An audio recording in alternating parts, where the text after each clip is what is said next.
उत्तराखंड में दीपक कुमार की हिम्मत और उनके हौसले को जहां एक तरफ सलाम किया जा रहा है, तो वहीं दूसरी तरफ कुछ शरपसंदों को ये नागवार भी गुजर रहा है। और आपको बता दें कि उत्तराखंड में पौड़ी गढ़वाल के कोटद्वार में दुकान के नाम में बाबा शब्द को लेकर चल रहे तनाजे में leader of opposition Rahul Gandhi की एंट्री हो गई है। तनाजे के दौरान खुद को मोहम्मद दीपक बताने वाले नौजवान की हिमायत में राहुल गांधी ने एक्स पर एक पोस्ट शेयर करते हुए लिखा कि उत्तराखंड के दीपक भारत के हीरो हैं, वो आइन और इंसानियत से लड़ रहे हैं। अपने पोस्ट में उन्होंने बीजेपी और संघ परिवार पर नफरत फैलाने और डर के सहारे सियासत करने का संगीन इल्जाम लगाया।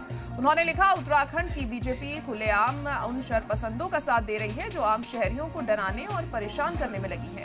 उत्तराखंड में बाबा लफ्ज तनाजे पर राहुल गांधी का रद्द-ए-अमल सामने आया है। दीपक कुमार के मुद्दे पर राहुल गांधी ने एक्स पर लिखा कि दीपक भारत का हीरो है। बीजेपी संघ पर नफरत फैलाने का इल्जाम भी उन्होंने लगाया। डर की सियासत कर रही है सरकार, ये उनका कहना था।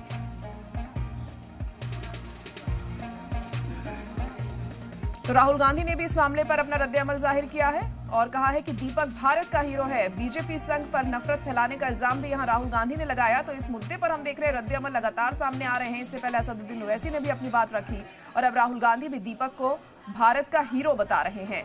उत्तराखंड में बाबा लफ्ज तनाजे पर राहुल गांधी का अब ये बयान सामने आया है।